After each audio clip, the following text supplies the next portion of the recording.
Yann Boulis devait être retranché de l'alignement. Il joue et inscrit 4 buts dans une victoire du Canadien. Congédié comme directeur gérant du Canadien il y a 5 ans, Régent Hall a dû prendre du recul pour panser ses plaies.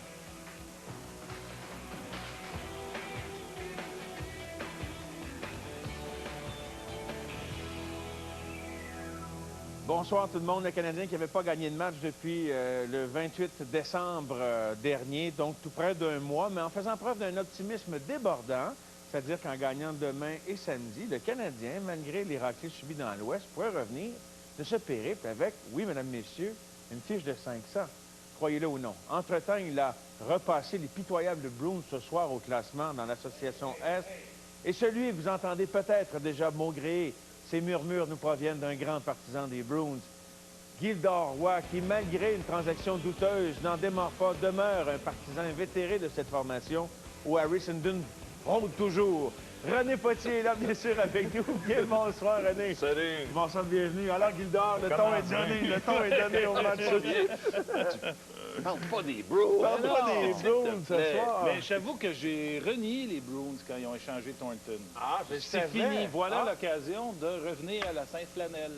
Bon. Ça a duré quelques matchs.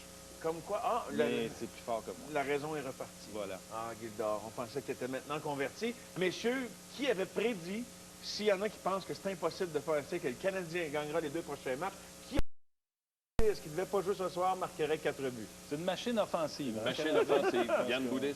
Une chose est certaine, Gildor et Mario. Chaque fois que Yann Boulis va marquer 4 buts, je vous l'annonce haut et fort ici, le Canadien va toujours gagner. Garanti, garanti. C'est sûr. Normalement, un match normal du Canadien, il aurait lancé 3 fois dans baie vitrée. Probablement. C'est ça qui est... Ce qui veut dire que là, si la dernière performance de 4 buts remontait à 1998, faites le calcul. Et là, avant une autre performance de 4 buts. Ceci vient sentir facilement, je trouve. Parce que Boulis a marqué 4 buts. Bouillon a joué un gros match. Oui. Rivet aussi. Il a eu un but de travail. Il n'a pas arrêté de travailler. Il a été récompensé. Mais à part ça, là, la première ligne, là, Kovalev, Absent du décor totalement. complètement. C'est vrai. C'est pas la Ribeiro, victoire du premier trio. Une loin de là. pénalité de paresse. Ribeiro, c'est le 4e trio. Quand tu joues sur la 4e ligne, quand tu es sur la glace, tu es supposé travailler. Oui, monsieur. Une pénalité retenue, paresse. Ouais. C'est pas convaincant encore. Je pense pas. Faudrait pas pas. Ça convaincant. sent pas la coupe. C'est le fun, là, puis ça va être sent bon pour pas le la coupe. moral. J'ai pas- Revoyons les faits saillants, les buts, puis Ouais, on va pas eu la poursuivre, petite évidemment, odeur de la discussion. coupe, là. Non, non, on est Non, là. non, tu l'as pas mentionné. Non, c'est pas ça que ça sent ici. La coupe qui semble... Alors, ça commence du mauvais pied, c'est le cas de le dire pour le Canadien. Une rondelle déviée directement sur le bâton de qui? Simon Gagné, un 34e but cette saison. C'est à 4 minutes 06 en première période, toujours en première. Là, ça sentait la catastrophe. Un tir de très loin de Frédéric Mayer. Et c'était 2-0 pour les Flyers de Philadelphie. Mais là, ils se sont Où s'en va la effondrés. rondelle, là? On n'a aucune idée jusqu'à ce qu'apparaisse Yann Boulis aux mains d'or, dans la lucarne, et c'était un 9e but cette saison pour Boulis. Mais là, on va pas s'arrêter là. Quel beau jeu hein, de Craig Rivet. Vraiment une belle passe pour l'as marqueur du Canadien, Yann Boulis. On est rendu à 10 buts cette année. Un tir ici, ça a été dévié par R.J. Humberger directement devant le filet. Et les Canettes, directement, vous l'avez entendu sur le bâton de Boulis, ça en fait 3 buts. Sundström, cet autre magicien, à Boulis, on est à court de qualificatifs. C'est 4 buts pour Yann. Yann est rendu à 12 cette année. Les grands joueurs commettent des erreurs. Parlez-en, Simon Gagné laisse la rondelle directement sur le bâton de Steve Bégin. Mais Bégin Un qui est but dans le marqué trafic sans pour arrêt. récolter ce but. Exactement. Comme Gildor le soulignait. Exactement. Il n'attendait pas la ligne Il a bleue. fait sa job et il a eu la rondelle. Bonne nouvelle quand même, juste avant de revoir un visuel que tu nous as choisi avec Kovalev en vedette, c'est que le Canadien ne s'est pas effondré en tirant derrière d'abord 2-0, par la suite 3-2. Êtes-vous surpris de les avoir vus se tenir debout, contrairement à ce qu'on a vu dans On l'Ouest? n'était plus habitué à ça, en tout cas. Sur la route, je Ouais. suis surpris que ça se produise sur la route. Le Canadien l'a fait souvent à domicile cette année, Oui. combler des écarts, sauf erreur de Ah 3 oui, en buts début de même saison. pour parvenir à l'emporter. Mais sur la route, oui, j'ai été vraiment très, très impressionné. Guidon, tu parlais du travail du premier trio. Bon, le premier but des Flyers a été l'œuvre d'erreur ou peut-être de nonchalance de la part de Mario Kovalev. René, au tournoi de golf du Canadien, Alexei Kovalev est arrivé. Là, les journalistes, les hystériques, là, ont dit ça c'est un homme, quelle prestance. On voit qu'il a pris de la maturité. C'est un joueur d'équipe maintenant. Il a beaucoup changé. Regardez, le numéro 27, là. À sa gauche, il y a le meilleur marqueur de francs but de la Ligue nationale, ou le deuxième, et jamais il a même jeté un coup d'œil en sa Jamais direction. un œil. Ah, il mérite une passe sur ce but-là, Kovalev. Très belle observation. Et on Gildor. l'a plus revu du restant du match jusqu'à temps que Boulich ait marqué son 4e but. Et là, il a commencé à patiner avec plus d'entrain. Oui, parce que là, il peut dire, la vedette, il est comme ça, Kovalev. Il va toujours être comme ça, alors soyez pas surpris. Mais tu penses-tu qu'il peut faire la différence dans les matchs importants C'est quand un même? talent extraordinaire, là. Je remets pas ça en question.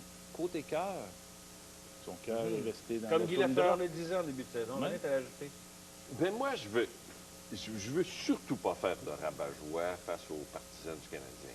Mais on a eu un bel exemple ce soir des équipes dont on dit elles n'ont pas de profondeur, etc. Moi, je suis rendu, ça m'agace quand même un tout petit peu. Manquait 4 joueurs très importants aux Flyers de Philadelphie. Et là, les gens sont restés trop souvent, je pense, à l'époque des 6 équipes, où en effet, il y en avait de la profondeur. Il y avait 3 clubs écoles derrière. Les Flyers de Philadelphie que l'on a vus ce soir, c'est pas les Flyers de Philadelphie habituels. Manquaient en cours de match, ils ont perdu Peter Forsberg et on a vu l'impact que ça peut Mais avoir le sur une Canadien équipe. était privé de Sheldon. Et c'est Sheldon Voilà. et Markov. Et Markov aussi. C'est vrai. Non, non, Markov, pas- c'est un gros morceau. non, non, ce que mais- je tente d'expliquer, c'est que lorsque ça se passe à Montréal, d'accord, automatiquement, le Canadien n'a pas de profondeur lorsqu'il est privé de certains de ses meilleurs éléments. Quand ça arrive ailleurs, on oublie de le dire. Ben, les Flyers de Philadelphie privés de 4 C'est joueurs pas la même très équipe. importants, c'est pas la même. Alors, on parlait des Bruins tout à l'heure. Comment tu les trouves depuis le départ de Joe Thornton puis l'arrivée des nouveaux? Semble-t-il que Joe était un cancer au sein de l'équipe. Et ça semble s'avérer vrai. Il joue plus en équipe, il joue mieux. C'est pas des mauvais joueurs. Sturm, c'est un bon joueur de hockey. Stewart aussi, c'est un bon petit défenseur. Donc, Mais c'est lui, une là, meilleure équipe. lui, là, on est tanné. Sa face, il ne On revient n'aime pas vanter, non. Non, c'est une meilleure équipe. Il joue mieux en équipe. Et les Sharks J'aurai le semblent plaisir aussi- de voir le match du 2 février en après-midi Ah ah! au Centre Bell. Alors que les Bruins Les viendront Bruins s'incliner viendront sur la glace. s'incliner probablement parce que j'y serai. Alors, probablement qu'ils vont perdre. Je crois que c'est le 4 C'est le 4, février. ah, quatre, probablement. quatre t'as février. raison. René, C'est l'émotion. calendrier imprégné Les dans- matchs du week-end des 4 et 5 février. Et les Sharks sont aussi une meilleure équipe depuis que Joe Thornton évolue là-bas, Gildor.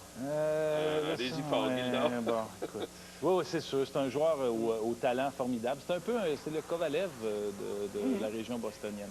Sauf que, contrairement à Kovalev, il est meneur de la Ligue Il y a nationale ça. pour les passes. Oui. Il y a ça, Et pareil. parmi les meilleurs pointeurs, évidemment, but et passe Ah non, non, additionnés regarde, c'est un gros de la joueur. Ligue nationale. Il était avec nous autres. C'est quand même pas un 2 de pique. On va Non. revenir, on parlait de hockey à nouveau, Crosby, Ovechkin qui s'affrontaient ce soir, puis un petit peu de football, le Super Bowl s'en Oui, vient, oui, puis Gildor, oui, tu oui. vas regarder ça de près.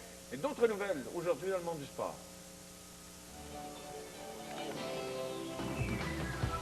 L'ancienne capitaine de Geneviève Janson dans l'équipe Rona, Catherine Marsal, a fustigé aujourd'hui sur les ondes de Matin Express l'entraîneur André Aubu, demandant même qu'on lui interdise désormais d'entraîner des athlètes. Moi, je vois maintenant Geneviève qui prend des coups parce qu'elle a eu un contrôle positif.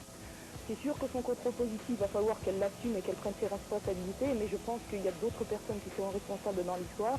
Et André, va falloir qu'il prenne ses responsabilités aussi.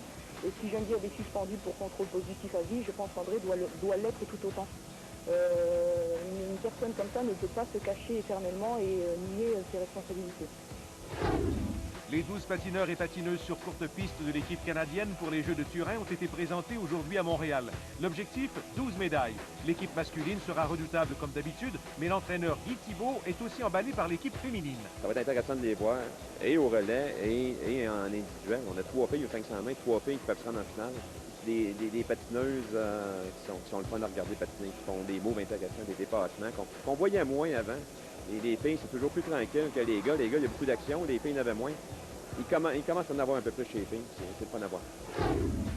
Le Russe Nikolai Davydenko a forcé Roger Federer aujourd'hui à jouer 4-7. Federer a gagné et jouera en demi-finale contre l'Allemand Nicolas Kiefer. Chez les femmes, la Belge Kim Clijsters a battu Martina Hingis, qui se dit quand même rassurée par son niveau de jeu depuis son retour. Clijsters, elle, sera au sommet de la hiérarchie mondiale à l'issue de ce premier tournoi du Grand Chelem. Les moments difficiles pour le Canadien, Régent Houle est déjà passé par là.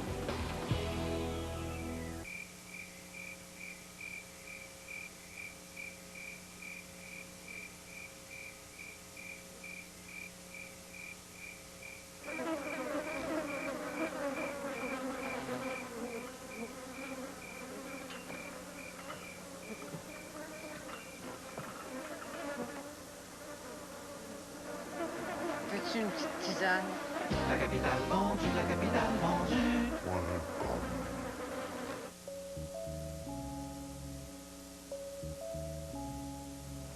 Après mes études en finance, je voulais travailler avec le public comme conseillère en hypothèque. Chez Multiprêt, je suis libre de proposer les produits hypothécaires de presque toutes les institutions financières. Les services de Multiprêt sont gratuits pour vous. Ce sont les institutions financières avec lesquelles je négocie qui me paient. Comme c'est moi qui prends le temps de vous renseigner et de préparer votre demande de prêt, c'est normal. Chez Multiprêt, on retrouve plus de 15 institutions financières sous un même toit. Je choisis avec vous la meilleure offre, sans pression, en toute transparence. Comme Multiprêt existe depuis 25 ans et transige plus de 2,5 milliards de dollars de prêts par année, on a le pouvoir d'obtenir pour vous le taux le plus avantageux. Faire affaire avec Multiprêt, c'est facile. C'est moi qui me déplace pour vous rencontrer et pour négocier votre prêt. Contactez Multiprêt pour votre prêt hypothécaire.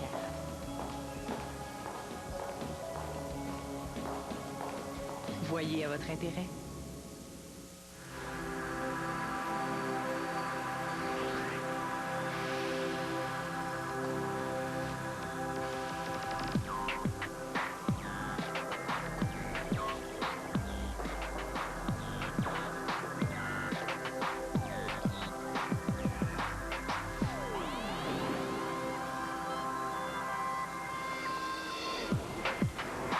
Radio-Canada.ca, 10 ans sur le web.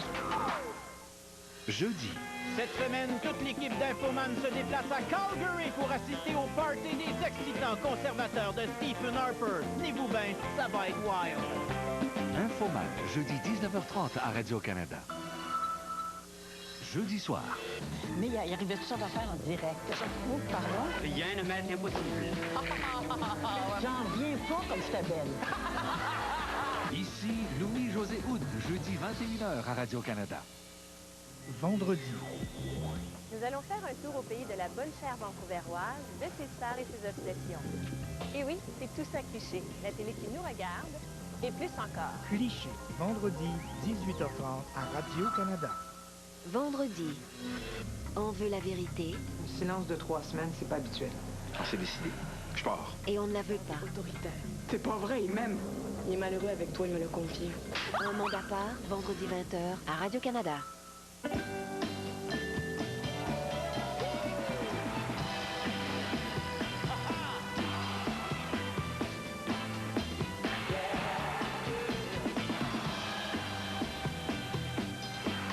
Ils ont commencé à jouer très tôt. Aujourd'hui, ils jouent pour gagner. Vous allez voir. Les Jeux olympiques Turin 2006, dès le 10 février à Radio-Canada.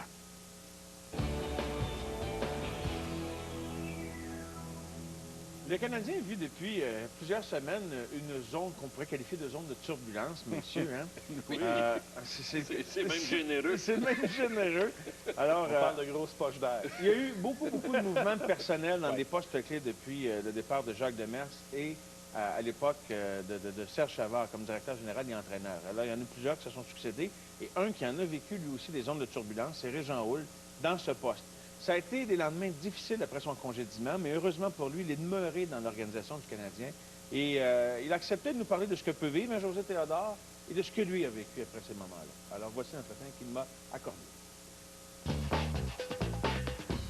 On a le plaisir de s'entretenir aujourd'hui avec celui qui a été directeur général du Canadien, joueur, maintenant président de l'Association des anciens et également ambassadeur de l'équipe, Régent Houle. Bonjour Régent. Bonjour Mario. Ça va bien? Oui, merci. Régent, tu as volontairement mis un X sur plusieurs demandes d'entrevue après tes années comme directeur général du Canadien. Pourquoi? Bien, je pense qu'après que tu as passé une certaine période à la tête du club de hockey canadien, et tu as une grande visibilité et tout ce qui peut se passer dans une période de 5 ans, il faut prendre du recul, puis te retirer un petit peu du trafic, puis récupérer. Tu as besoin d'un temps de récupération, puis c'est ça que j'ai fait au cours des dernières années. Quelle était la plus grande blessure ou les plus gros éléments que tu avais à guérir ou à penser? Les blessures. En fin de compte, tu te demandes où est-ce que tu es blessé. Tu es blessé de partout.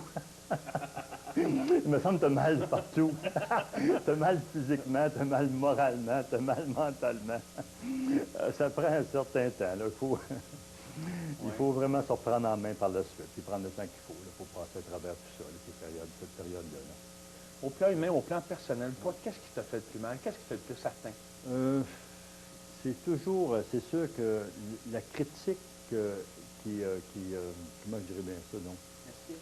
Oui, c'est pas ça le bon mot, Mario. Une critique qui est mesquine, qui est reliée à l'individu et non pas à son poste, c'est plus difficile à prendre. Et dans le milieu, puis ça, dans tous les milieux, tu as des meilleures personnes que d'autres. Et tu as des personnes qui sont plus mesquines que d'autres, qui prennent avantage de leur situation. Ça, c'est surtout ça qui est plus difficile à accepter. En veux-tu ça du monde?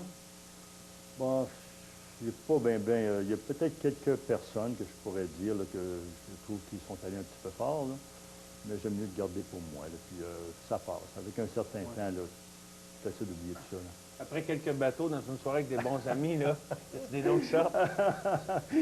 Ça arrive des fois, mais j'aime pas tellement ça parler des autres là, s'ils ne sont pas en présence. J'aime mieux pas m'embarquer là-dedans. Là. J'aime mieux passer à d'autres choses. Je trouve que c'est pas une façon constructive de voir la vie. Régent, tu dis que ça faisait mal de partout. Tu dis j'avais mal de partout tout à l'heure, l'image est bonne. Oui. Tu dois bien comprendre Bob Gainé, tu dois bien comprendre Claude Julien, tu dois bien comprendre José Théodore aussi, même si tu n'as jamais été gardien. Non, c'est sûr. Qu'est-ce qui se passe dans sa tête à ce gars-là? Tu viens à un certain moment donné que tu perds confiance. Puis là, tu te poses des questions, puis c'est difficile pour toi, puis tu sais que tu n'es pas le seul là-dedans, mais quand c'est de ramener tout ça ensemble. Tu as échangé Patrick Roy. Ouais. Est-ce que tu dirais à Bob Gainé, s'il songeait à échanger José Théodore, fais pas ça, Bob? Bien, je n'irais pas. Non, je n'irais pas à ce point-là. Je pense que Bob, il va certainement analyser tout ça, puis il y a souvent beaucoup de choses qui rentrent dans les circonstances que tu fais un échange. C'est sûr que quand tu fais l'échange, quand tu échanges le meilleur joueur, un de tes meilleurs joueurs d'organisation, le meilleur joueur de ton organisation, c'est difficile d'avoir en retour aussi bon. Penses-tu que les joueurs savent que quand ça va brasser, c'est pas eux autres qui vont partir, c'est le coach ou c'est... Bien, j'espère que non. C'est sûr, j'espère que non. Est-ce que les joueurs pensent comme ça partout à travers la Ligue aujourd'hui, qui est très différent d'auparavant? Il peut y avoir des joueurs qui s'en foutent carrément. D'autres joueurs tout de même. Dans le fond, j'ai tout le temps pensé que le joueur de hockey voulait gagner, pareil. Dans le fond, le joueur de hockey, qu'il soit de Russie, qu'il soit de la Tchécoslovaquie, qu'il soit de la Suède, de la Finlande, à quelque part, le joueur veut gagner parce que quand il gagne, il est plus heureux dans son milieu. Les abusés, donc, du joueur de hockey, de l'athlète, t'es pas... Disons que j'ai encore le bénéfice du doute à l'athlète. Quel a été le moment le plus significatif, toi? Le moment dont tu te souviens encore avec émotion? C'est la première fois que j'ai porté l'uniforme du Canadien. Porter le chandail du Canadien en 1969, c'est de réaliser mon rêve. Lorsque j'étais plus jeune, mon père avait acheté TV en 1956 pour écouter le Rocket Richard. 2 périodes avant ça, c'est la tête de sauvage qui était là. Puis j'ai vu les grands joueurs grandir comme Jean Béliveau, Henri Richard, Béquimont et tous les autres. Puis pour moi, d'avoir porté le chandail, quand je suis arrivé à Montréal, porter le chandail du Canadien junior, on remplissait le Forum de Montréal, c'était vraiment exceptionnel. Puis de porter le chandail du Canadien, du vrai Canadien. On était les 2 derniers francophones à être repêchés par le Canadien. Parce qu'il y avait un règlement. Obligatoirement. Oui, il y avait un règlement à ce moment-là. Et ça, c'est certainement un très beau moment. Au Forum de Montréal, entre Henri Richard et Jean Béliveau, le podium national, c'est vraiment touchant. Ouais, c'est quelque chose. Puis je suis sûr que mes parents étaient très fiers aussi. Quand on dit CH tatoué sur le cœur, toi, Régent, là. Oui, j'aime beaucoup l'organisation. Toujours beaucoup. C'est ta vie, hein? Oui, oui. À quelque part, la vie, il faut que tu t'accroches à quelque chose dans la vie. Hein. Pour moi, le Canadien, ça fait partie de ma vie. As-tu craint quand le job de directeur général n'était plus le tien, de devoir quitter l'organisation? As-tu pensé à ça? Est-ce que ça, c'était le pire des scénarios? Le pire des scénarios, oui. Si j'avais été, un exemple, mis à la porte, à la rue, sans droit de retour dans l'environnement du Canadien, ça aurait été très, très difficile à accepter. Très, très difficile, je pense. Ça aurait été une période très noire de ma vie. Ça n'a pas été une période heureuse de ce qui s'était arrivé, mais l'organisation, Pierre Boivin, m'a offert de demeurer dans l'organisation et ça m'a vraiment touché.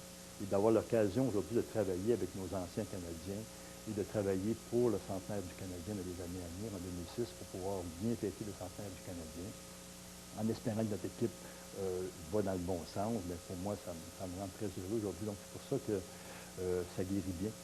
Ça guérit mieux. Régent, merci beaucoup de nous avoir reçus. Merci beaucoup, Mario. Merci, Régent.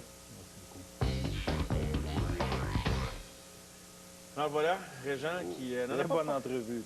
Merci beaucoup. C'était, Régent Houle, je pense que j'ai même ses qualités d'homme, mais et je pense que René, qui côtoie l'équipe, nous le savions blessé depuis cette époque-là. J'ai jamais entendu parler de ça, moi, comme ça, en tout cas, de s'ouvrir. Pour moi, en tout cas, c'est une première aussi. D'ouvrir et de fermer la parenthèse, OK? Ses qualités d'homme. Ses qualités professionnelles aussi. Il n'a pas connu l'état de grâce. C'est la façon la plus polie que je puisse exprimer l'insatisfaction des directeurs gérants chez le Canadien de Montréal. Mais dans l'activité professionnelle qu'il a connue, il était un homme extrêmement compétent. Et là, nous regardons Bob Gainey évoluer, puis je lisais le papier de Bertrand Raymond ce matin dans le Journal de Montréal. Bertrand, qui est un collaborateur de l'émission, tu as lu ça toi aussi, Gildor. C'est-à-dire comme quoi ceux qui lui ont succédé n'ont pas nécessairement encore tous gagné leur galon dans l'estime des experts ou des columnistes, bref, de Montréal. Est-ce que son plus grand défaut à Régent Houle, c'était pas justement sa bonté? Et est-ce que c'est pas de ça je lui en ai demandé, évidemment, que c'était une portion de l'entrevue. Je me disais, es-tu un trop bon gars, une trop bonne personne pour occuper ce type de job-là?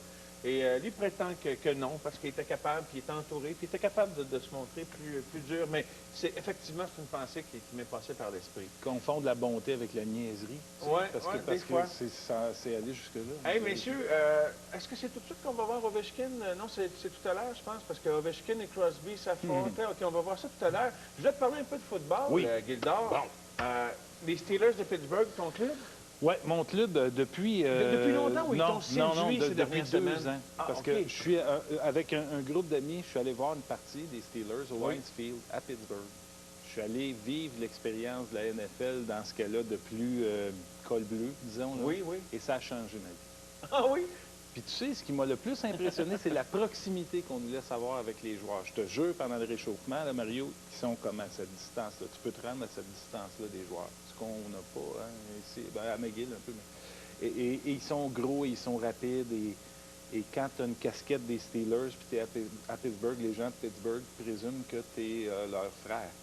Et je me suis fait prendre dans mes bras des gros noirs de Pittsburgh qui pensaient que j'étais un gars de Pittsburgh. Là. Yeah, buddy! C'est bien, bien, bien impressionnant. Et c'est devenu mon ça a marqué depuis ce temps-là. Et ils vont sûrement gagner le Super Bowl. Une équipe extrêmement unie, avec une défensive formidable. Et qui va probablement, qui va l'emporter. On va se livrer au jeu des prédictions un peu plus tard, mais j'aimerais bien qu'il l'emporte. Moi, j'ai beaucoup dernière performance. On va s'arrêter dans une pause, puis on va parler de Crosby Ovechkin. Qui s'affrontait qui a eu le meilleur dans la course du titre de recrue de l'année. Il y en a qui pensent qu'Ovechkin est en train de prendre les devants, mais ce soir, c'est pas lui qui a eu le dernier mot. À tout de suite.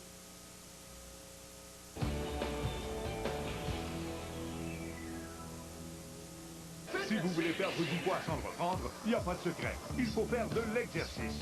Durant tout le mois de janvier, Club Piscine Super Fitness vous propose des rabais de 20 à 60% sur tous ces appareils d'exercice en magasin. Bien souvent, lorsqu'il s'agit de finances personnelles, nous oublions d'opter pour une approche globale. Chez Option Retraite, une rencontre suffit pour changer les choses. En matière de finances personnelles, le conseiller d'Option Retraite peut élargir vos horizons grâce à ses judicieux conseils. Rencontrez dès maintenant un conseiller d'Option Retraite, surtout si vous désirez améliorer votre situation financière. Pour rêver d'une retraite en or, Option Retraite. Le temps de planifier. La retraite. Si je veux arrêter de travailler dans 15 ans, combien je dois mettre d'argent de côté? Ou, disons, 20 ans. Aïe, aïe, aïe. Bonjour, monsieur. C'est votre appel réveil. Ouais, en effet. Merci. J'ai besoin d'un plan. Le plan du groupe Investors, une approche personnalisée de planification financière, conçue pour vous aider dès maintenant et pour longtemps. Jeudi. Cette semaine, toute l'équipe d'Infoman se déplace à Calgary pour assister au party des excitants conservateurs de Stephen Harper. Tenez-vous bien, ça va être wild. Infoman, jeudi 19h30 à Radio-Canada. C'est payant, les pilules. Je veux pas de pitié pour l'industrie pharmaceutique. Ils corrompent les pharmacies. Est-ce qu'on peut faire confiance à Santé Canada? Sadly, non. Bienvenue au Freak Show. Jeudi 21h30 à Radio-Canada. Si vous voulez perdre du poids sans le reprendre, il n'y a pas de secret. Il faut faire de l'exercice. Durant tout le mois de janvier, Club Piscine Super Fitness vous propose des rabais de balle à 60% sur tous ces appareils d'exercice en magasin.